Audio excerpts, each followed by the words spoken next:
We went over to, as you can see here, I went on September 3rd, I went to the movies, and I posted a tweet that said, OMG, we are 0 movies in and the movie marathon is already going wrong. So let me talk to you about what happened when I was going to my first movie, DC Superpets, because God, that was a trip. That was a trip. So we went over. I want to note to you, I bought all the tickets the day before because I knew that tickets would be scarce day of. I got all the tickets day before. I went through all of the I went through the event. I got breakfast. I had the tickets when I was in the car. I had all 4 tickets. I was in the car going over to the mall. I got my breakfast. I went into my wallet. I looked at it. There were 3 tickets. So the first movie's ticket was already gone. And I was like, yay. This is the greatest start to my movie marathon. So I had to go over into the theater, check if they had any extra tickets. Luckily they did.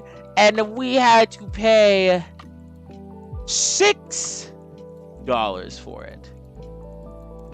Basically, because of the ticket I got before and the ticket I got after. I had to pay $6 for that one specific ticket. Not so bad, I guess. I went to the movie theater, and it was supposed to start at 11:15. And keep in mind, I had a pretty tight schedule because I had 4 movies back to back to back to back. Like, it was a full movie day. And I was coming in for League of Super Pets. And I want you to keep in mind something, though. There are kids in this theater. How many kids? Half of the theater were kids. The other half were the adults. The other half were the adults. Just existing. Having their kids over there. And being with them for this movie. Must have been a loud crowd. Oh, it was. But everyone's waiting for the movie. You know? 11:10 I got in. The movie was supposed to start at 11:15. So it comes to 11:10. 11:15. 11:30. Huh. Why aren't the pre-rolls starting? Said my peewee brain. So, as any good Samaritan does, and remembering the event that happened at the My Hero thing when something similar happened earlier, I thought it was a projector issue. So I went up to the front and I wanted to say, hey, so something's going on with the movie. I don't know if it's going to start or not. I just want to make sure you knew. And then they said, yeah, management was fixing it. It should be ready by 11:45. Okay. 11:45. 11:45 rolls around. Movie's not ready.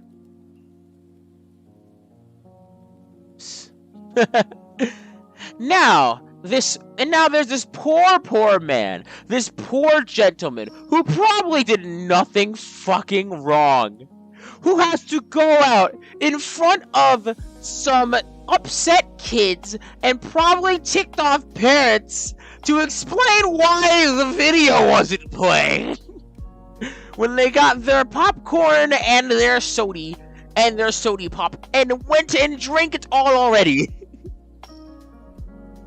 And the movie wasn't happening anymore.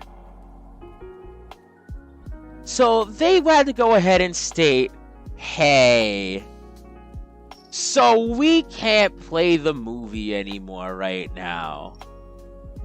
And I remember specifically, because there was a projector issue. And I remember specifically one parent asked, okay, what's that supposed to mean? And I felt so bad for this guy, because this girl knows what it means. I don't know what answer you want from him. What do you want him to do? What do you want him to say? Why are the things not working as well as they should be? Whatever, it doesn't matter. 2022, we still getting faulty projectors. What a bust. So I had to go over and I waited till at least 12. I was going to wait till at least 12 o'clock because I had a tighter schedule and I need to get to that other movie at 1. And keep in mind, if I don't get to that movie at 1, I'll miss some of the movie that I really wanted to see. 12 rolled around and the movie didn't start up yet. So we had to go ahead and I had to skip that movie. But don't worry, it'll come back up later.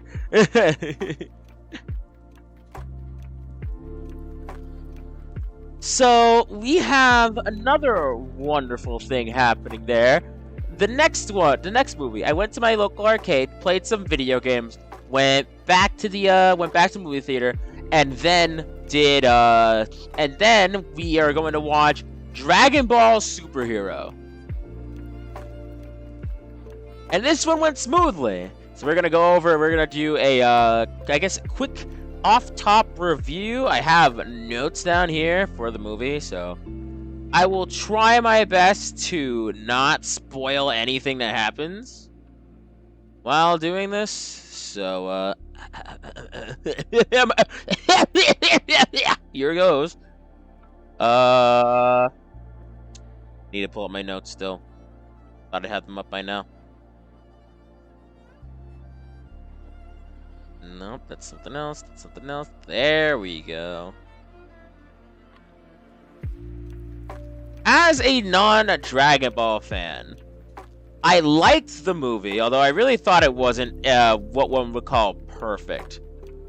Let me start with the animation. Dragon Ball Superhero was animated really well. Freaking the new characters, the new villains were animated really well. All the characters looked really well and looked like they were ripped straight out of a comic book. The problem comes in when the 3D backgrounds look like they're from a 3D fighting game. So you have these comic book characters against the 3D fighting game background, and it looks jarring. It took me out of the experience, to say the least. Hi, stand user. I hope you're doing well today. But yeah, the animation itself, being pretty good, is great. It focuses more on Gohan and Piccolo as the main characters, so they kind of had to kick Goku and Vegeta out of the story. You mean like Jump Force animation, but not... Well, honestly, Jump Force is... No, because Jump Force's backgrounds in the character and in the art style of the characters meshed pretty well together, in my opinion. But there's a lot of other things that are bad with that game, but the look of the characters compared to the background is not one of them. I'd say the characters look ugly, but when it comes to, them being in the background and you believing they're in that world, I think that's fine. This movie doesn't do that. This movie kind of screws that up. There are two very particular fights that I did like. The halfway fight and the end fight. I don't want to say who they're with, because again, that's spoilers. That's spoiler stuff. The story was pretty generic. I think it's pretty well known that the Red Ribbon Army are the main antagonists in the story. But the story's kind of pretty generic. Red Army rises, Red Army falls, stuff like that. It felt, and the final fight kind of felt a lot like filler and like a scene to level up certain characters. Specifically, again, our main characters for the movie, Gohan and Piccolo. I'm not going to say what exactly they do, but At least it's fucking cool what they do. Let's just say, Gohan is much more powerful now. Gohan is much more powerful now. Potentially stronger than Goku, but we are not sure. At least I'm not sure. I haven't scaled feats and everything yet. Again, as a Dragon Ball fan, I don't remember every last thing about the movies. So there's stuff like a lot of callbacks to the Android and Cell sagas in Dragon Ball, and I think the callbacks as well as the backstory they did at the beginning of the movie works super well to catch someone up like me into the game. Yeah, Goku. Yeah, Gohan stronger than Goku, potentially. Pretty sure. Wait till the Moro arc. Goku will catch up again. Fair enough. I have no doubt that Goku will basically catch up again. Gohan, you had your chance. Time for Daddy to shine. I heard that the Moro arc kind of... Moro's kind of the Galactus-esque type character in Dragon Ball. So we'll have to see what happens then. The way they kicked out characters like Gohan, Goku, Vegeta, and also Broly. They kicked out Broly from this movie. You probably knew he wasn't going to be in the movie, but the way they kicked all three of them out was absolutely fantastic. Because not only does it explain why, people like Gohan and Piccolo wouldn't be able to just literally wipe out the Red Ribbon Army no problem, but it also helps build a timeline, because this then takes place after Super Broly. At least a few months after Super Broly. We know that for a fact.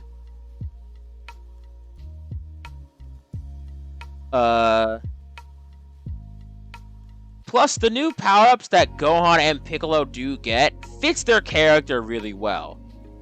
That's all I can really say there. I mean, I guess I could say Gohan's kind of meshes more with his anger, like how he was known more in the Android saga, where if you get the more he got angry, the more powerful he got.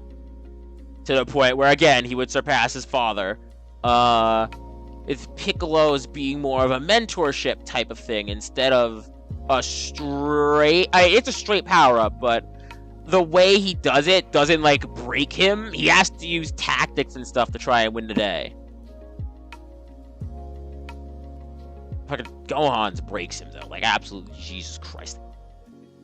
Plus, there was a really cute moment at the end there, where it's Gohan and Piccolo, it kind of capped off their arc in the movie, where Gohan was training to use a very specific move, and Piccolo acknowledges that he used this very specific move, and it was really cute. Honestly, the biggest highlight for Dragon Ball Superhero was Gohan and Piccolo's relationship. That was the big highlight of the movie. I'm a big character fan. I like character dynamics. Gohan and Piccolo's character dynamic is really good. I love the mentor-student type dynamic, and having the mentor not just fucking die on you. But yeah. Then again, a lot of people fucking die in Dragon Ball, and they just revive them with the Dragon Ball. So I mean, I don't know whatever that really says. But yeah, overall, the characters were really good. The story was pretty generic. The action scenes were spectacular. Again, there were two fights in particular that were really well animated. The rest were alright, but at least had something to do with the story. So I'm glad they were there. All the fights have something to do with the story that could theoretically be explained by talking, by just them explaining it, but why would you want that? It's a Dragon Ball movie. It's a Dragon Ball movie. Come on now. But yeah, overall, I think it's a good movie that could have used a little more refinement, and if I had to give it a number score, I'd kind of give it a 6 out of 10. Nowhere near a bad movie regardless. It's nice. Welcome to the... Well, here's the thing, right? I haven't watched a lot of Dragon Ball. Like, again, I said I'm a non-Dragon Ball fan. You want to know how a non-Dragon Ball fan I am? My only experience with Dragon Ball is Tenkaichi 3, Fighters, the Super Broly movie, and Superheroes. That is the entirety of the Dragon Ball canon that I have experienced myself. Anything else I know is through me learning about it through word of mouth, or me being like, I like Frieza. Frieza look cool. Frieza look cool. I want to play Frieza. Ooh, Kid Buu look cool. Look really savage too. Like savage Kid Buu. Then there's Goku. Then there's Goku Rose, and I don't know who the fuck freaking Goku Black's supposed to be, or what the hell that's going on with that. Then there's whatever Zamazenta, apparently. That's another villain, and I'm just like, I don't know. I know nothing. I know nothing. I just know. I just like Doppelganger. Sonic and Metal Sonic, please. Man, I feel so bad. The freaking, like, y'all can hear me, right? Because the captions are really doing not doing great. They're not doing great. I don't know why.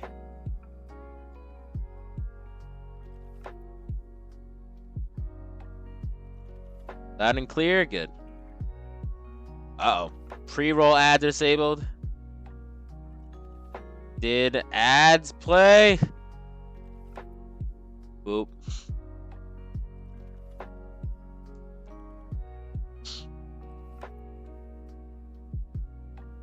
It said, I don't know, it's ads, but whatever. Anyway, I saw that movie. It was really good. Then I had 30 minutes before the next one. And the next movie was interesting. So I went over. Nothing in the between this. I'm gonna tell you right now. The story failures get to be a lot less interesting as in between things goes on now, because everything else kind of went smoothly. So I kind of went down to the food stall. I only had 30 minutes left, so I got some like Nathan's. No ad scene, good, because it was for some reason messed up. But it's like, what is it? I went down to Nathan's. I went back up. I came back up, and I was just in time to see the next movie I needed to see. Thor, Love and Thunder. Now, the Thor movie, I was very interested in seeing. Why? Because Thor movies are generally regarded as not great. Ragnarok was obviously the exception, but even then, I've seen complaints here and there about this movie. People didn't like it. People that didn't like it, or people that really did like it. I was like, oh boy, I wonder how this one's gonna be, because it's the Thor movie. And I really liked the movie. Yeah, I think it was pretty good. It's not perfect, but I can tell you right now, it was better than Superheroes. So they do have the main antagonist. So I want to tell you. I'm going to tell you right now. Appropriately niche, yeah. It's like the Thor movies.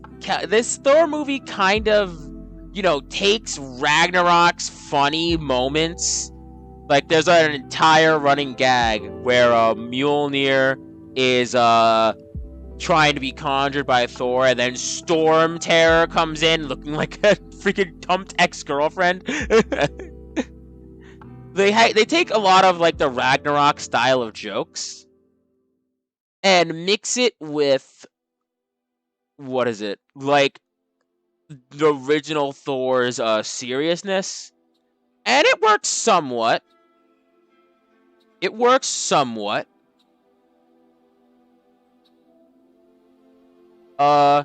There was a villain that's newer to the canon that was actually introduced in this one. It was Gore the God Butcher. And of course they had Jane Foster, as you probably already knew, as the Almighty Thor. And from what I can tell, not only did they adapt the Almighty Thor so well into this movie, but they made Gorr into Jane's rival, basically, for the movie. Like, they have... So, the main thing about each movie is that there is a curse. Each character is about to die, right? If you know Jane, the Almighty Thor Jane, I'm gonna tell you this right now. Jane comes in and has cancer. Jane Foster has cancer in the Almighty Thor books. And basically, in the all different series, she gets chosen by Mjolnir, right? And whenever she holds Mjolnir, she's in great health. She's in perfect condition. She freaking is able to fight supervillains and stuff. You know, like a giant mythical thing should.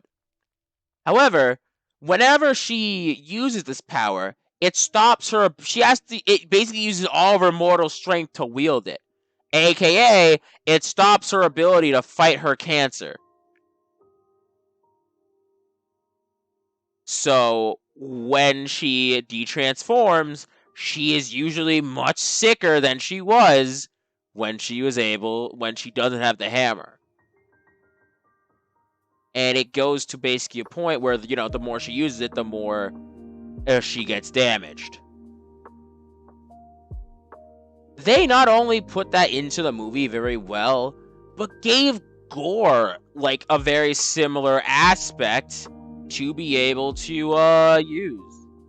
Like, basically put there, Gorr has a weapon, has a condition, he's dying, asks the gods for help. They say it basically is like, huh, fuck you. And the weapon is killing him. The weapon they use is killing them. Same with Jane. Hell, they even made a thing where, and I'm glad they did this, because Jane has Mjolnir, and if you remember, Mjolnir was shattered, right? So they kind of retconned it to make it so that, you know, she can carry Mjolnir. But what they did was, they gave Jane a shatter attack, where they're able to split Mjolnir into multiple different chunks and hit multiple enemies. That way, not only is Thor and Jane different enough to see both two Thors on screen and not be bored, but they also give them another parallel, because both enemies have weapons that can split apart and, like, transform.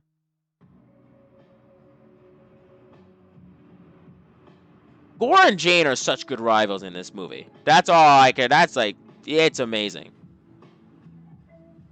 What else do we have here? Yeah, they have, adapted a God Butcher and the Almighty Thor stories pretty well.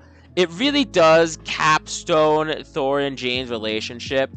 The fight scenes were pretty cool. Thor's fight in what is essentially Olympus for the MCU is really fucking funny and fun. But yeah, other than that, I didn't have much else to say. I like the fact that it does capstone Thor and Jane's relationship really well. And have it so that Thor can move on to more things. Because Thor's gonna have to do a lot of stuff when it comes to the Kang the Conqueror that's coming out really soon. So, he's gonna have to get into that fight. But yeah, also, Korg and Valkyrie are unabashedly gay and lesbian, respectively, and I really like that. Anyway, it's 7 out of 10, pretty decent. Pretty decent movie, not gonna lie.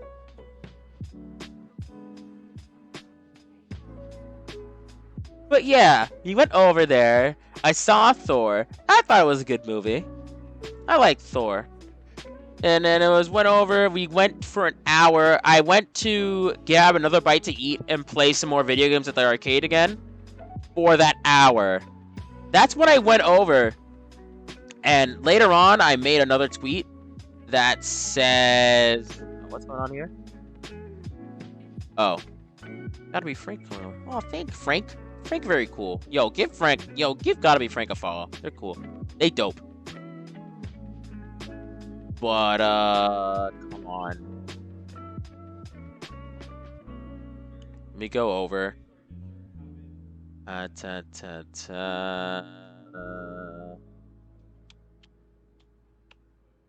Ooh, also, I do want to note, there is a, vote on my Twitter right now.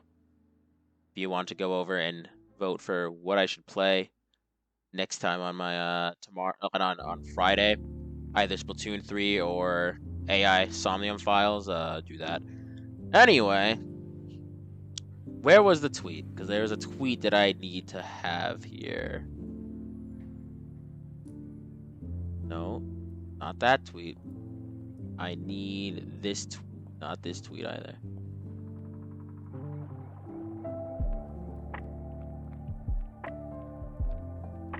I'm so glad I played one game with a kid.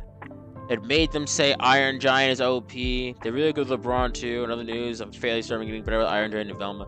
Yeah, that happened that day. I made a kid say that Iron Giant is OP because I played him with Iron Giant. I beat them handedly. Then I went over to Velma and they beat me. The first game they beat me pretty handedly. The second game I adapted a lot to the point where I got them to 158 on their last stock. They were able to kill me. Because LeBron's dunk's fucking insane, man. Yo, low key, his hitbox is like, imagine my body here. His hitbox would be the radius of the stream. And my body is where his body is. And it's just like all there at the same time. So it's really hard to punish him for it. Because you just have to be super far away for him to even fucking do anything. And it hurts. It's insane. Anyway, dealt with that. I ran up to the next movie. And the final movie of that night, which was Nope. This one was, obviously different from all the other movies in that whole scenario. For the obvious reason of, it's a horror movie, right? Although I'd say it's definitely more of a horror comedy, but whatever. You can go over here, and where are my notes? Here you are. I have a bit less notes for Nope. I had to kind of mull over my ranking for it, but I kind of see what I have here. Yeah. Like, characters, they feel really generic in that movie. In Nope, there's you have your main character, OJ, and there's a few other main players that come in. They all feel kind of generic. I forgot most of their names aside from OJ, which I can't say about DragonBall Superhero or Thor.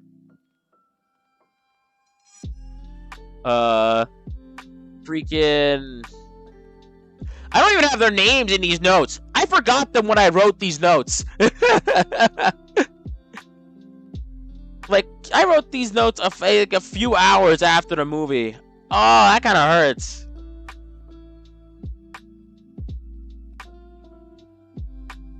But yeah, I wasn't really scared by the movie. There were some cheap jump scares. Otherwise, the movie wasn't really scary. Honestly, I would consider it more of a horror movie. Not a horror movie. A comedy rather than a horror movie. It is more of a dark comedy than anything else. Oh, thank you for the hydration. We appreciate it. Hi, Lumia.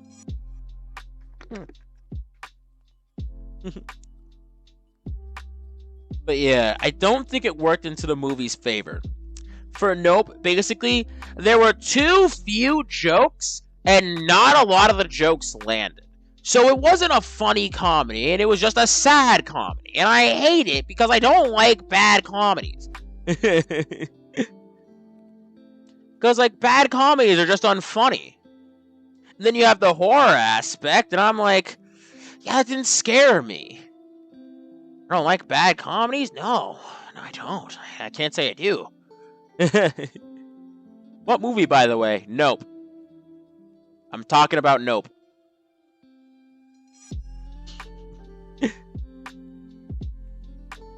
It is less of a horror movie and more of a comedy, and a lot of the jokes did not land. You understand if you don't tell me. God damn it.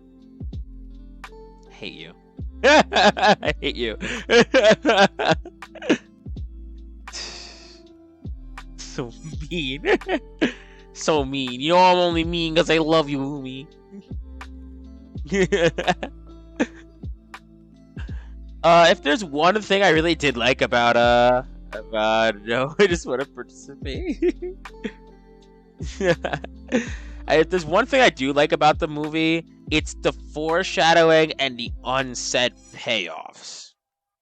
I don't want to say what exactly they are, but it does a really good job of visually showing you two things at the beginning and near the end of the movie, and then you have to piece them together as a viewer. Some people didn't get it, because I freaking saw YouTube comments and when we were looking at How to Survive Nope, and I was like, oh, and they were like, oh man, I didn't get that actually.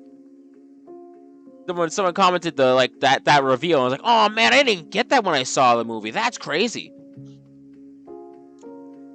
So it's like, yeah, there's a few reveals in there that you kind of have to get, but it shows them pretty well, and you have all the puzzle pieces to figure it out. You just got to put 2 and 2 together. You becoming a movie analysis person now? I've wanted to for a while. I don't know what you're talking about. I've wanted to do movie reviews for a long time. Before I met Knight, I had thoughts of doing movie reviews.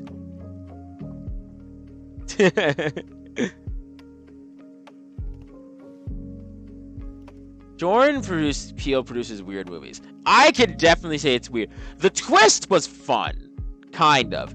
But I'm gonna tell you right now, the minute they showed the first fucking scene of the movie, I called the twist.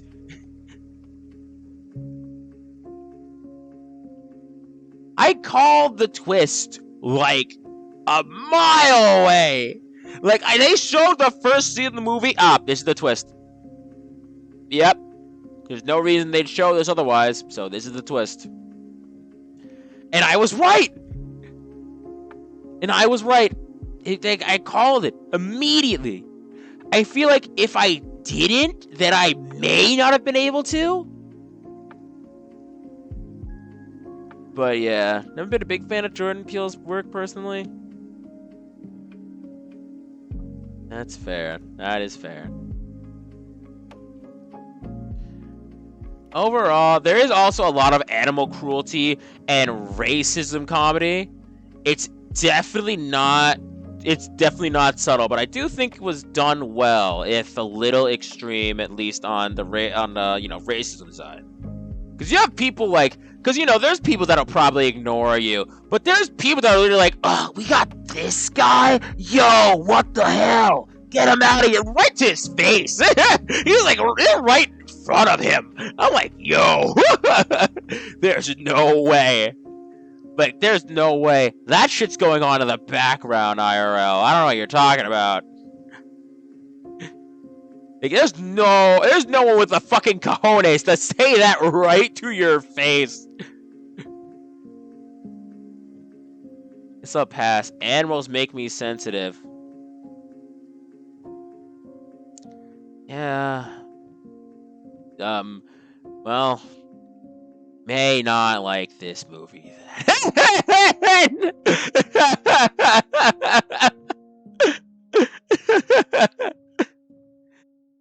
But the final battle, there's another thing I like. It's the final battle versus the monster. Because it was actually really good and very smart considering everything that you learn about the monster.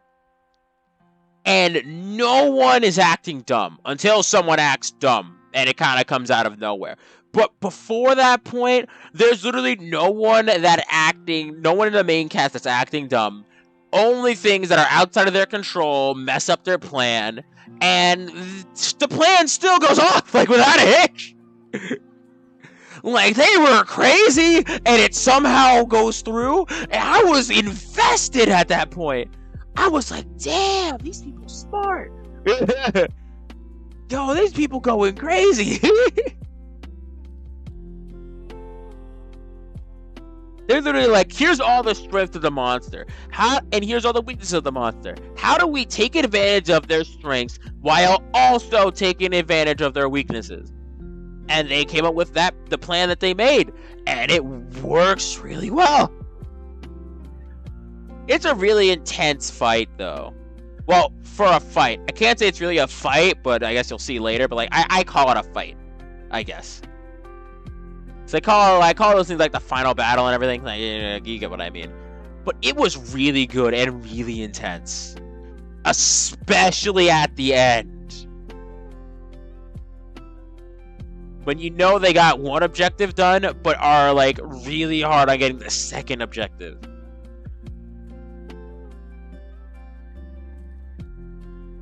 And like the characters really kind of pull one right out of, like, kind of basically take what they learned from the movie and use it all here, and it's done so well. But for the full rating of the movie, I kind of have to give it a 5 for everything except the finale. Because the movie was really slow.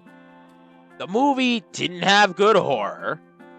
The movie didn't have a lot of good jokes. The twist I saw coming a mile away. The commentary, although good, was kind of pushed to a logical extreme. And I feel like it didn't have enough good to like outweigh the bad. So yeah, that one, I guess that's what I think of Nope. It was a good note to end out on, at least. At least it wasn't like a scary movie and gave me nightmares the next day. But then the next day rolls around. So I'm with my aunts, we're doing our talk, we're doing stupid stuff. Overall, pretty not great day. But then I kind of mentioned the movies, right? They asked what the movies were, because they were there, they wanted to know. So I went over, I told them about the movies, I told them about the whole thing where I couldn't watch DC Superpets, and they're like, you still have the ticket? And I'm like, I don't know, I kind of lost most of the tickets, let me see. I went over, I went through the thing, I still had the ticket. I was like, oh shoot, I still have the ticket. Yeah. So they went over and called, right? They called the movie theater and basically tried to make it so they would honor the ticket. And they did. So I had to run out and go for a 7:30 viewing the next day of DC League of Super Pets. The movie that I spent double on because I lost the ticket in the first place. And I'm finally getting to see it. What did I think of that movie?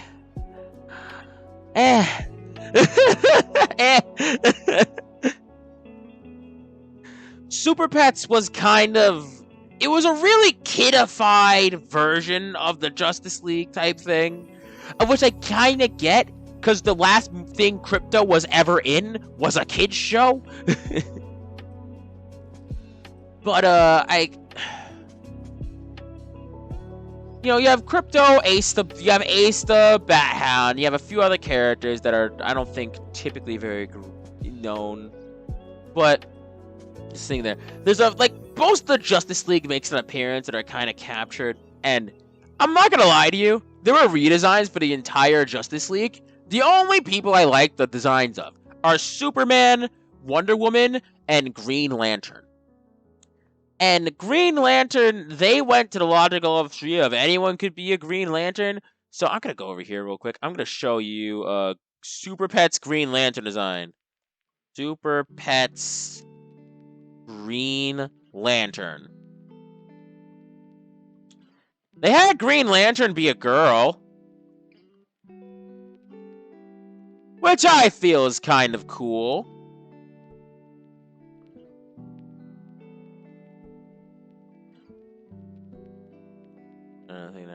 I feel it's kind of cool that they have this as a as the design.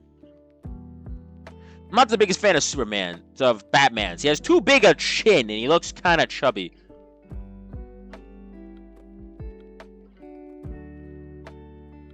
You want to run into Lord. That hits so good. There's no problem with it. I don't see a problem with it. I'm just saying it's basic that hers is the most extreme redesign. To say the very least. This is very different from Hal Jordan. But, yeah. League of Super Pets was pretty alright, I guess. I mean, the only real thing I super liked about it was that the villain had very similar powers to, if you know, Magneto from Marvel Comics. It's one more stop within the multiverse. I mean, fair enough, honestly. Yeah, one more stop within the multiverse. And it makes sense for Green Lantern of all characters. He's gone to how many universes? But yeah, it's like what? We like you go over and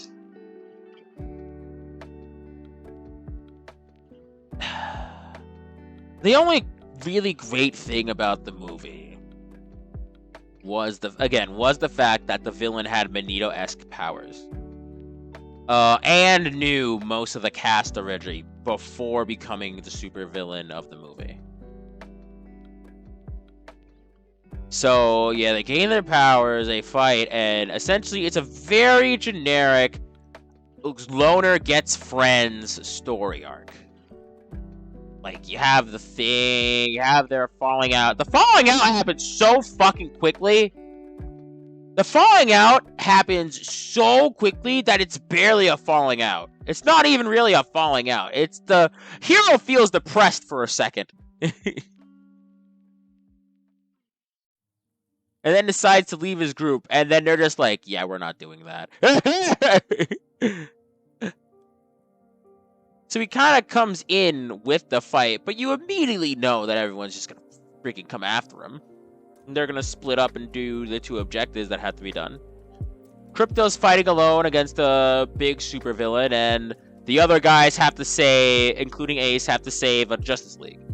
And they do somehow, some way, with a scenario that makes no real sense. And can I say, a lot of the superpowers felt like they were literally only made for the final piece that they were there for.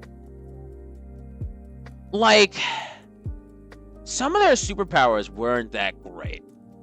I mean, Ace had the power to be invincible. Very cool. The pig's power was shit. The turtle power was kind of not great. Cyborg wearing a fro? As I told you, I do not like Cyborg's redesign, or Aquaman's, or The Flash, or Batman's. Superman, Wonder Woman, and Green Lantern are the only good redesigns here. She is wearing half of a fro.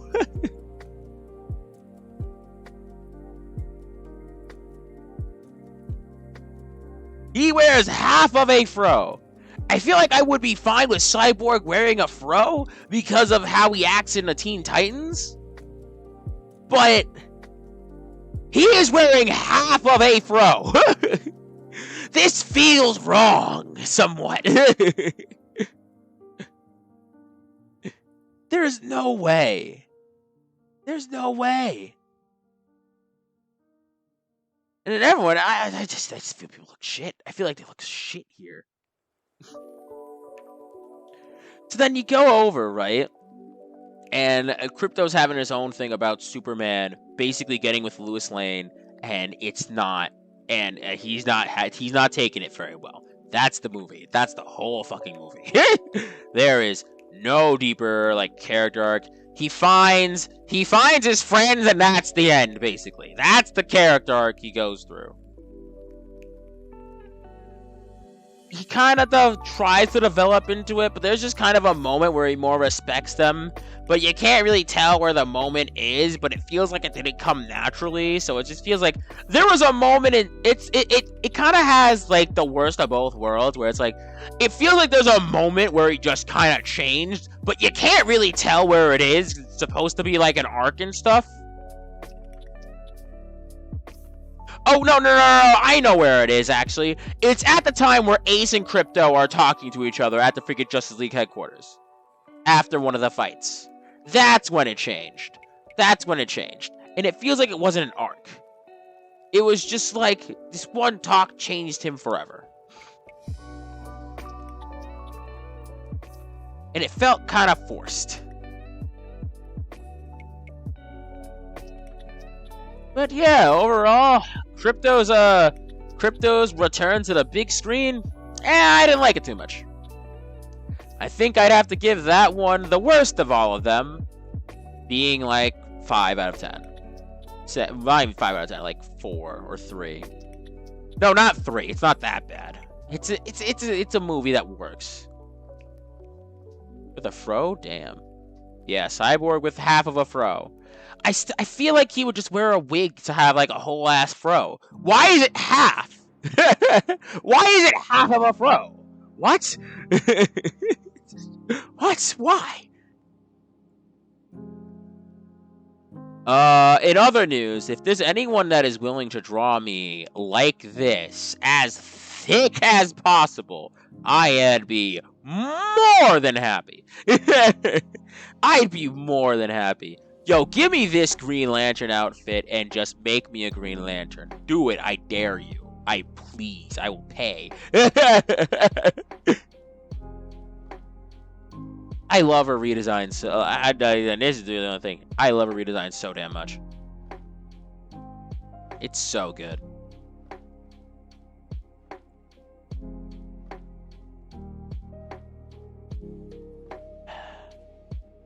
She's cute. She is really cute.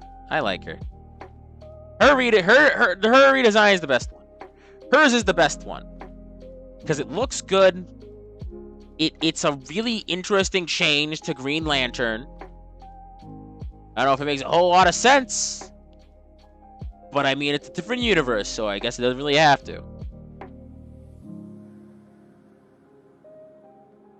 And it still makes it fit with the character of quote-unquote Hal Jordan, even though it's not really Hal Jordan, but you know what I mean. The character is very dissimilar. A little jokey, but Hal was always a little jokey. Oh, can I say the personalities are played up to 11 here. She's a little jokey, but more serious. Wonder Woman's super stoic. Superman is basically the pet owner. Batman is the dark and brooding past. We'll even make a joke about how dark and brooding he is with Ace at the end of the movie. Aquaman's the freaking... Aquaman and Cyborg are the black guy. They're both the black guy.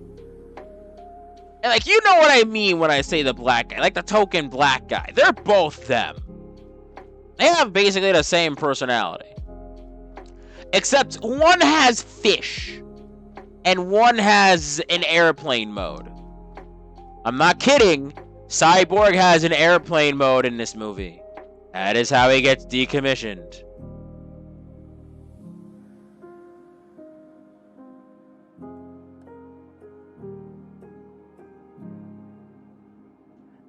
But yeah, and then there's Barry. Barry is just kind of generic. Airplane mode? Yes, airplane mode. Because you know how airplane modes work. You can't fire your weapons anymore. That's just how it be. That's how airplane modes work, right? I haven't been lied to this whole time, right?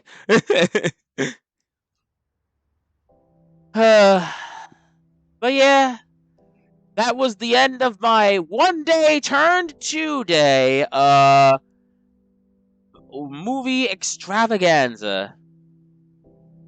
I can't say it wasn't fun.